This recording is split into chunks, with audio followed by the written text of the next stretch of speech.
tetap punya sensasi sendiri. Bedanya gitu. Gimana gitu, biasa diceritakan? Di dunia gitu hanya bisa lihat manusia antar manusia. Di gunung itu kayak misal ada pedagang, ada nenek-nenek tua, ada anak kecil. Banyak. Pas ke Lawu itu tuh kayak ada kayak abdi kerajaan sama orang yang ini nyari rumput gitu loh.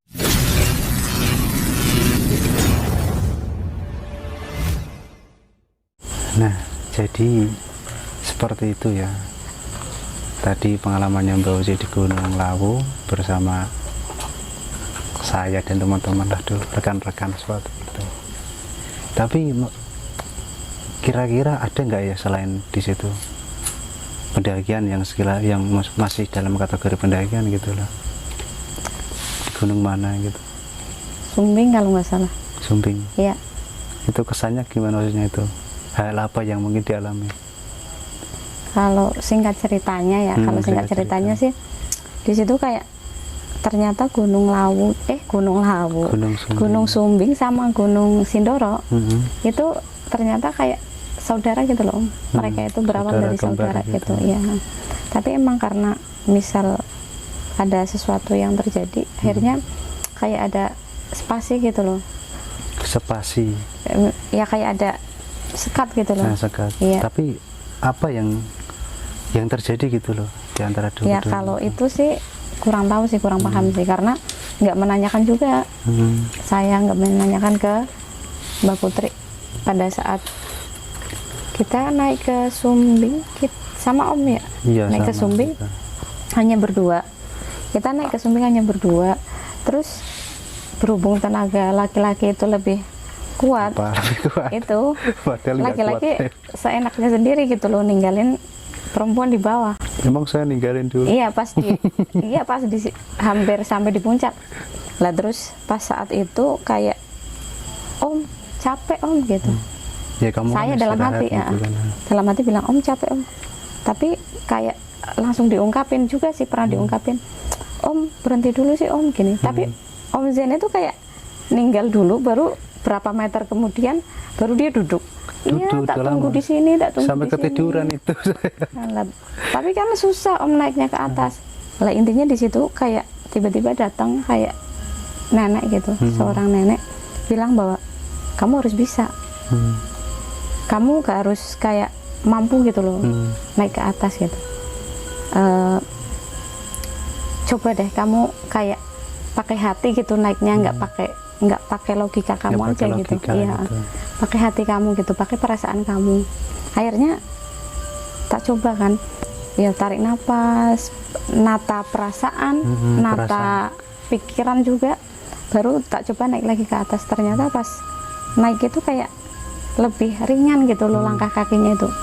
Lah pas sampai di atas itu kayak ada sosok laki-laki gitu loh. Sosok laki-laki, ya. Tapi usia? Ya sama sebenarnya gitu. Ternyata itu antara Mbah Putri dan Mbah Kakung. Mbah Kakung. Lah Mbah Putri sama Mbah Kakung itu yang bikin saya penasaran sampai sekarang. Karena pengen dapet cerita dari orang situ langsung gitu loh. Langsung. Kalau misal Mbah Putri sama Mbah Kakung itu sebenarnya ada nggak sih di Sumbing gitu? Sumbing gitu. Iya.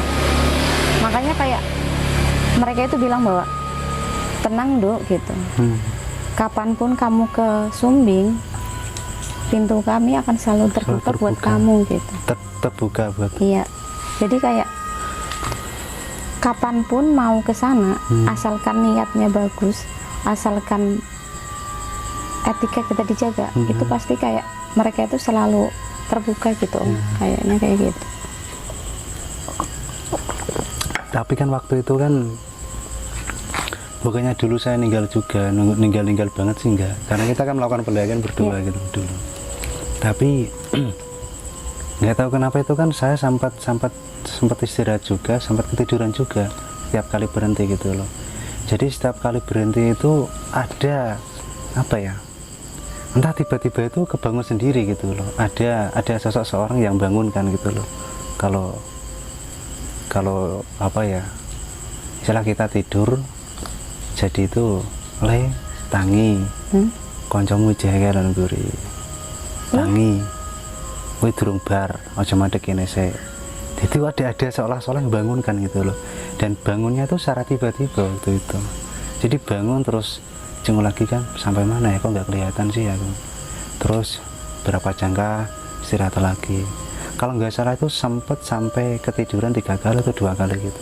Itu suaranya cowok apa cewek Om? Tapi laki-laki ya. Ya itu yang laki-laki itu suara mungkin yang tak temuin pas di atas itu Om. Nah itu kalau itu kurang tahu sih. Tapi istilahnya ada yang bangunkan gitu loh. Iya, dan kayaknya itu yang bikin penasaran sampai sekarang Om. Kita harus kayak cari tahu gitu loh kayaknya. Cari tahu. Ya masih penasaran gitu. Iya. Pokoknya itu apa ya? Gunung Lawu itu kan Gunung Sumbing itu kan menurut saya kan gagah ya. Apalagi berdirinya dengan Sindoro, meskipun di balik itu semua kita juga kurang tahu ceritanya kayak apa gitu.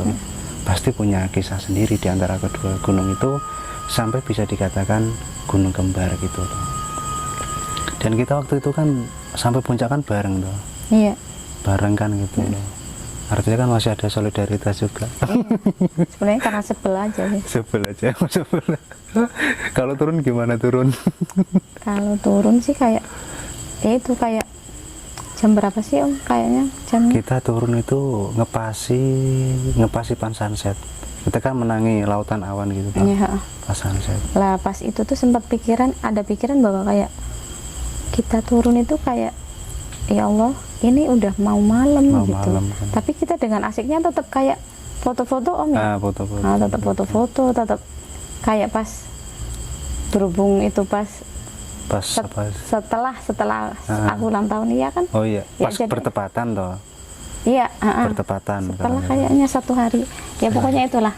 Intinya pas bulan itu terus kayak bentar dulu deh Om bikin kenangan di sini gitu kan. Ya udah kita foto-foto lagi. Pas udah kayak mulai redup mataharinya, kayak senternya udah mulai kayak aduh Om gimana ini gitu kan, apa kayak kita itu kayak mau tidur bikin tenda lagi di sini apa gimana gitu kan, sedangkan kita barang-barangnya ditinggal di pos 3 di warung, ada warung. Emang nggak boleh naik ke atas bawah tenda kan. Terus habis itu emang jujur memang dipaksakan Om ya, emang harus turun kan. Harus turun itu. Lah pas turun itu kayak emang ada kayak semacam orang pakai jas hujan kelelawar itu loh. Kelelawar ya. Itu kayak selisih jarak antara 1 meter, 2 meter gitu. Itu pasti ada Om. Jadi kayak senter itu udah redup Om ya. Udah redup.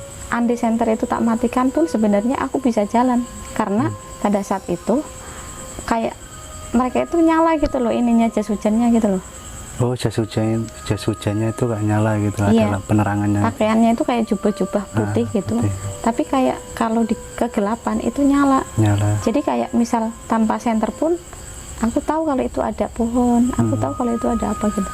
Jadi ya udah Nduk, orang tua itu masih ngikutin. Ya udah Nduk, tenang aja. Kalau misal ada cahaya ya itu ikutin aja, nggak bakal kesasar gitu. Dibilang gitu. Masih berhubungan dengan nasihat dari tadi ya orang tua tadi. Terus aku ikutin lah itu cahaya itu tuh. Tapi ternyata emang pas jalan 1 meter, 2 meter ngikutin cahaya itu. Setelah misal ini cahayanya di sini, terus nanti di sini udah ada lagi Om. Terus aku ngikutin ke sana, yang di sini udah hilang lagi, udah pindah lagi ke sana. Iya, artinya kan membuatkan jalur gitu kan. Iya. Yang lebih enak. Makanya subhanallah gitu. Ternyata kok Allah itu ya Allah gitu. Disitulah letak kayak ya Allah kenikmatan, kebesaran. Disitulah kita memuji Tuhan kita gitu. Memuji Tuhan kita. Ya Allah ternyata masih ada gitu, masih sayang. Itu perlu kita sadari bahwa pendakian itu tidak harus dengan mungkin zaman sekarang ya, mendaki kan hanya status mungkin ya, status. Atau mungkin hanya sensasi juga sensasi gitu. Itu kayak bagi saya pribadi kayaknya enggak hanya itu. Dan mungkin juga apa ya, buat pembelajaran kita juga lah. Jadi kan masih berkaitan dengan etika kita juga ketika kita melakukan pendakian gitu loh, di gunung manapun. Jadi harus tetap jaga sikap gitu loh. Dan di waktu ketika Mbak Suci melakukan pendakian di Gunung Sumbing, ya seperti itu. Ada sosok seorang yang mengikuti Mbah Suci dan bukan bermaksud untuk melakukan suatu hal yang negatif gitu loh, tapi di balik itu semua ada positifnya gitu loh, memberikan nasihat, petua-petuanya juga gitu kan. Tapi dengan kayak kejadian itu kayak bisa diambil ya pelajaran lah, kayak pelajarannya. Kayak misal ada mbah itu, ada orang-orang pakai jubah itu, jadi itu menggugah rasa minat buat baca gitu loh, buat baca. Akhirnya mau nggak mau saking penasarannya baca atau di HP, iya baca. Terus artikel-artikel tak baca semua kayaknya. Tapi ternyata Om di situ itu emang di Sumbing itu emang ada. Iya, sosok nenek, sosok itu emang ada katanya. Tapi cuman fakta sebenarnya menurut orang sana kurang tahu sih. Karena saya juga dapat informasi juga gitu loh dari teman saya juga, ketika mainlah di Semarang kan gitu loh. Jadi ada sempat beberapa kali teman-teman itu melakukan pendakian ini yang termasuk ada itunya, ada sosok seorang nenek kakek tadi itu di Gunung Sumbing via Garong kalau nggak salah, via Garong. Dan teman-teman saya waktu itu juga merasakan hal yang sama gitu, mengalami hal yang sama. Jadi ada sosok seorang kakek dan nenek tadi, mbah gitulah, dia bukan bermaksud jahat tapi memberikan sebuah nasihat gitu ke teman saya. Dan ketika teman-teman saya itu kembali ke hadapan beliau udah nggak ada gitu loh. Jadi hanya sekilas saja memberikan nasihat, petua yang kayak gini gitu. Intinya hal-hal yang baik dan positif seperti itu di Gunung Sumbing itu loh. Karena termasuk gunung yang tinggi juga, masih termasuk kategori Seven Summit ya, di salah satu gunung di Jawa gitu. Ya mungkin yang berkesan lain selain di Sumbing, selain itu tadi apa lagi. Tapi nenek tadi atau mbah tadi, kakek tadi mengikuti sampai bawah nggak gitu? Iya, terakhir mengikuti sih sampai pos yang 3. ada warungnya pos 3 iya. itu ya. Pas kita makan-makan. Istirahat. Iya, pas kita makan-makan, pas kita istirahat itu ya udah ampun gendut gitu sampai sini gitu. Terus pas turun sampai pos 1 itu emang yang pakai jubah-jubah itu masih ngikutin. Memberikan penerangan gitu. Iya, makanya pas mau dipinjemin senter sama pemilik warung, nggak usah gitu, karena emang di sini tuh masih ada kemantapan buat ya udah saya berani buat ngelanjutin perjalanan. Kan sempat ditawarin nggak ngecamp dulu di sini mbak gitu. Dan yang ini, yang dulu kan kita di Sumbing kan juga dilarang gitu loh, dilarang bawa lonceng gitu. Tapi sampai saat ini kita juga belum tahu yang sebenarnya terjadi kayak apa gitu. Cuma waktu itu gimana kan? Waktu itu ada insiden yang setelah bawa lonceng itu loh. Iya, jadi kayak entah 1 minggu sebelumnya berapa hari sebelumnya gitu. Pokoknya ada anak yang memang daki bawa lonceng, tapi kayaknya dia itu juga punya backingan gitu. Backingan. Paham nggak? Kayak dia itu udah punya teman gitu. Punya teman. Jadi kayak dia itu antara yang punya dia sama yang ini, yang di Sumbing ini. Yang di Sumbing. Itu kayak ini loh, gesekannya itu. Nah itu gesekannya itu kayak dapet gitu loh. Jadi akhirnya si yang di Sumbing itu kayak ngikut sama dia gitu loh. Ngikut sama dia, jadi minta kayak mau pulang sama dia gitu apa gimana gitu. Pokoknya ceritanya kayak gitu kayaknya. Terus kalau nggak salah, tapi kan pas ketika itu kalau nggak salah ini saya juga sebenarnya masih terawang-awang juga gitu loh, belum yakin juga. Kalau nggak salah itu kan yang ngikutin dulu kan memang ada sebuah keluarga kan, kalau nggak salah sih keluarga, tapi anaknya suka sama loncengnya gitu atau enggak tapi orang tua itu kurang suka anaknya mengikutin itu. Akhirnya sampai bawah kan, posisi saat itu kan dia kemasukan kan gitu loh di pos 3. Dan di pos 3 itu kan ada salah satu penjaga warung dan dia sangat humble sekali, namanya Mas Sony itu, di jalur gunung di jalur Via Garung Sumbing itu, namanya Mas Sony. Dia kan sempat menggendong juga yang kemasukan itu kan, dari pos 3 sampai base camp gitu. Jadi ada yang mengikutin sampai base camp ya. Tapi dulu gimana sampai base camp ya? Iya. Diceritain nggak dulu ya waktu itu? Yang pas bawa Ya. lonceng itu. Bawa lonceng itu? Iya, kayak Mbak, kalau misal sampean tuh kalau misal ndaki itu sebenarnya nggak boleh bawa lonceng. Nggak gitu. bawa lonceng gitu? Iya. Kenapa Mas gitu? Ya karena sebelumnya ada kejadian kayak gitu yang tadi itu.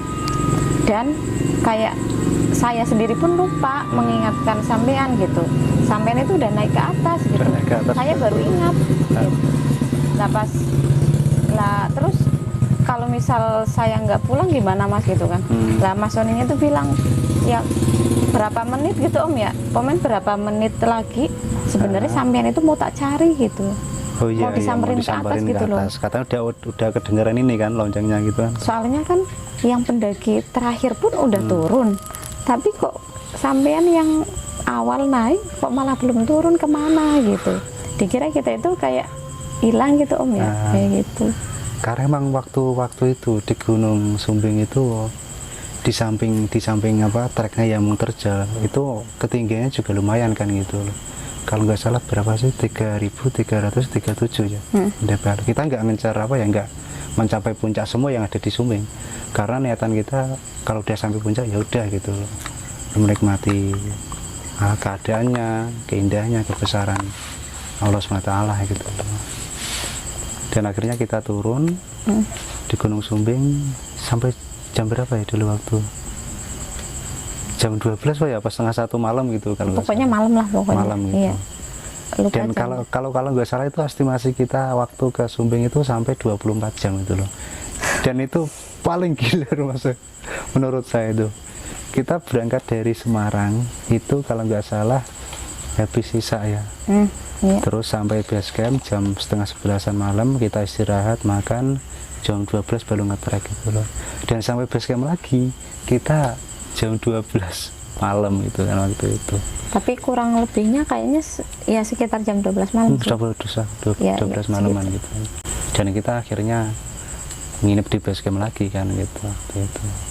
Tapi menurut saya sangat berkesan sekali cerita dari Mbak Suci ini di Gunung Lawu gitu loh. Bahkan beliau ini ceritakan setelah kita turun gitu loh, pas nggak naik gitu loh. Akhirnya disembunyikan, dirahasiakan gitu. Tapi dimanapun teman-teman berada, tetap kita harus menghormati karena kita sebagai tamu di sana kan gitu. Menjunjung etika. Menjunjung etika, maksudnya seperti itu. Nah, teman-teman, jadi seperti itu kisahnya Mbak Suci tadi di Gunung Sumbing. Mungkin teman-teman lah yang bisa menafsirkan terkait dengan pendakian di Gunung Sumbing via Garung gitu. Tapi kita nggak menyugesti ataupun menyarankan atau apapun lah gitu, tidak mendaki di lewat jalur itu. Artinya itu apa ya, tergantung selera kalian gitu loh, pengen mendaki di mana. Tapi yang penting kita harus dimanapun kita berada, termasuk di gunung, pantai, dan lain sebagainya, di suatu tempat lah gitu, kita harus tetap jaga etika, jaga kesopanan, harus menghormati satu sama lain karena posisi kita tamu gitu loh, pendatang ke situ. Bukankah seperti itu Mbak Suci? Ya intinya kayak etika itu memang susah-susah gampang Om ya. Iya, susah-susah gampang emang. Memang harus dijunjung, benar-benar dijunjung, memang benar-benar kayak harus jaga gitu loh. Harus jaga. Istiqomahnya lah yang susah itu. Istiqomahnya yang susah gitu. Tapi menurut Mbak Suci, pesan dan kesannya apa gitu loh buat teman-teman di luar sana tuh? Mungkin pesan aja ya, karena Ya, mungkin pesan. kalau ada kesan kan dari tadi kan kayak udah tersampaikan kan. Ya, tersampaikan. Ya, intinya kayak gitu, sedikit banyak kan mungkin nggak jauh beda kayak gitu. Tapi kalau misal pesannya kayak seberapapun pintar kita, maksudnya setinggi apapun ilmu kita, itu di atas langit masih ada langit itu, kayak gitu. Jadi tetap berpegang teguh pada hal lama yang masih baik, namun kita ya juga tidak lupa mengambil hal-hal baru yang lebih baik. Iya gitu. Itu kayak gitu aja sih. Yang penting kita harus punya tendensi dan kepercayaan sendiri gitu loh, terkait dengan satu hal apapun itu. Jadi seperti itu kisah dan pengalamannya Mbak Suci sebagai pelaku yang punya kelebihan gitu, bisa kita katakan apa ya, indigo seperti itu. Pokoknya banyak hal ya yang bisa diambil dari obrolan kita tadi terkait dengan apa ya, pengalamannya sebagai seorang pendaki gitu. Bisa dikatakan pendaki gak sih?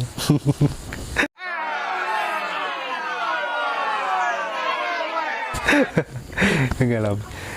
Kalau pendaki itu sebenarnya tidak mengakui gitu loh. Ya kayak gini nih, tidak mengakui.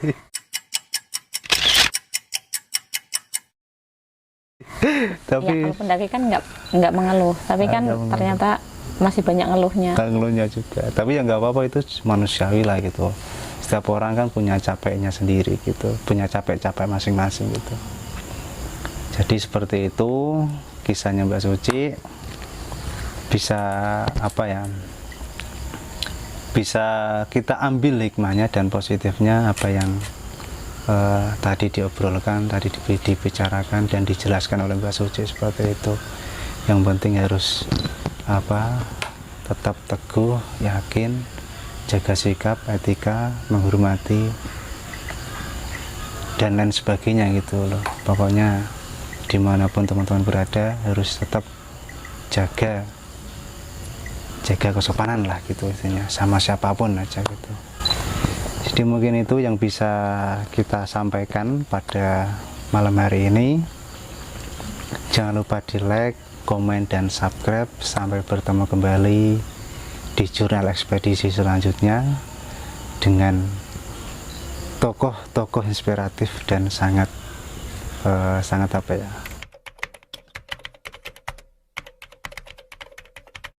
sangat mempesona kayak Mbak Suci kayak gitu guys ya.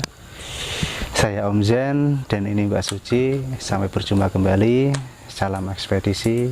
Saya akhiri. Wassalamualaikum warahmatullahi wabarakatuh. Waalaikumsalam warahmatullahi wabarakatuh.